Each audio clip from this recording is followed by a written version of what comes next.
बिस्मिल्लाहिर्रहमानिर्रहीम। अस्सलाम वालेकुम। आज मैं आपको बड़ा मजेदार और खास किस्म का मैंगो टैंगो शेक बनाना सिखाऊंगी, जो कि बड़ा जबरदस्त सा और बड़ा फीलिंग किस्म का बनेगा। तो इसको बनाने के लिए हमें चाहिए होंगे मैंगो चंक्स। किसी भी किस्म के आप मैंगोज लेकर क्यूब्स में काट लीजिएगा। और ये चाहिए होंगे 1 कप, और 1 कप ही मैं यूज करूंगी पीचेस। इसे पील करके इसके सीड्स को निकाल दीजिएगा। और अगर आप कैन के पीचेस लेना चाहते हैं तो आप कैन के पीचेस ले लीजिएगा। और ठंडा दूध 1.5 cup, cream 1/2 cup, crushed ice हस्बे जरूरत, और ब्राउन शुगर 3 टेबलस्पून। अगर आप चाहें तो आम रेगुलर चीनी भी ले सकते हैं। और वनीला एसेंस 1 टीस्पून। और वनीला एसेंस से बहुत अच्छा और बड़ा जबरदस्त सा इसमें फ्लेवर आएगा। तो सबसे पहले आप ब्लेंडर में मैंगो चंक्स डाल लें और पीचीज,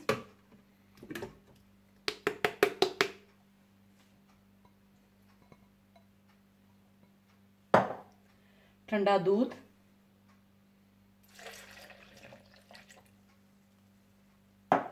क्रीम,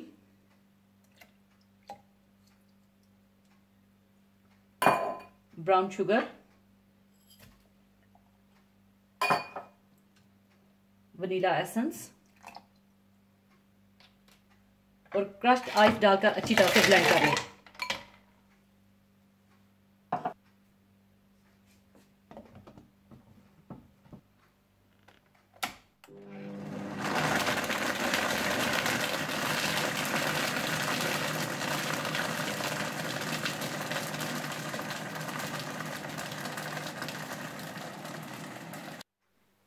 और अब इसे मैं ग्लासेस में डाल लूंगी।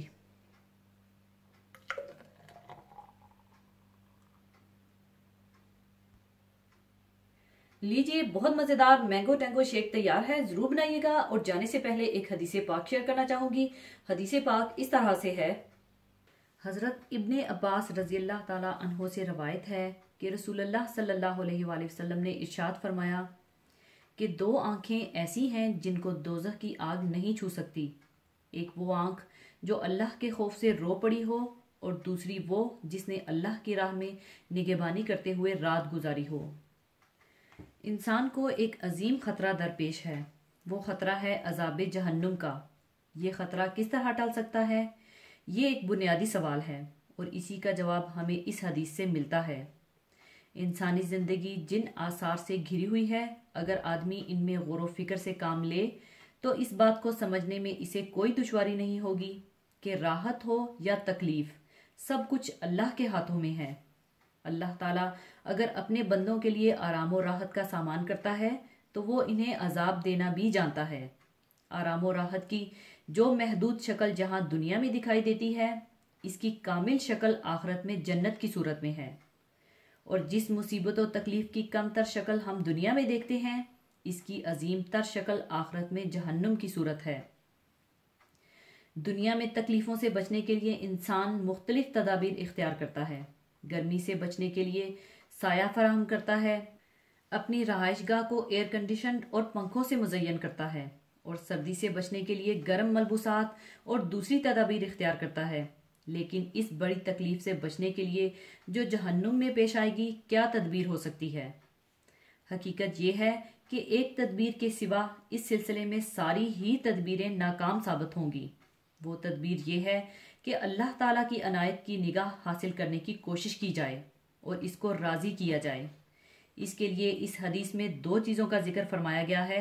एक खशियत इलाही जिसकी गवाही पुरनम आंखों ने दी हो, दूसरी वो आंखें जिन्होंने अल्लाह ताला की राह जहाद में पहरादारी का फरीजा अंजाम दिया हो।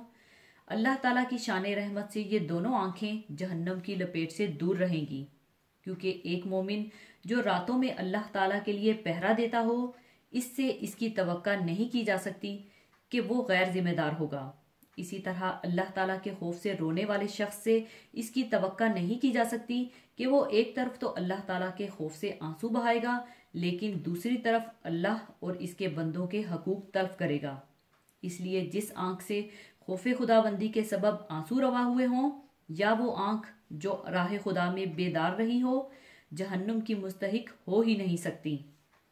एक और हदीस में है कि जिस शख्स की आंखों से अल्लाह ताला के खौफ से आंसू जारी हों, इसको रोजे हशर में जबकि कोई साया नहीं होगा सवाए अल्लाह ताला के अर्श के साए के। इसमें इस शख्स को जगह मिलेगी।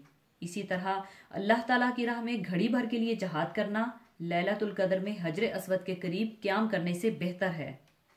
ये हदीस हमें इस बात की तरगीब देती है कि हम अपनी ज़िंदगी को बाकिरदार बनाएं और हमारे अपने अमाल ऐसे हों कि इनके साथ जहन्नुम में जाना मुमकिन ही ना हो सके।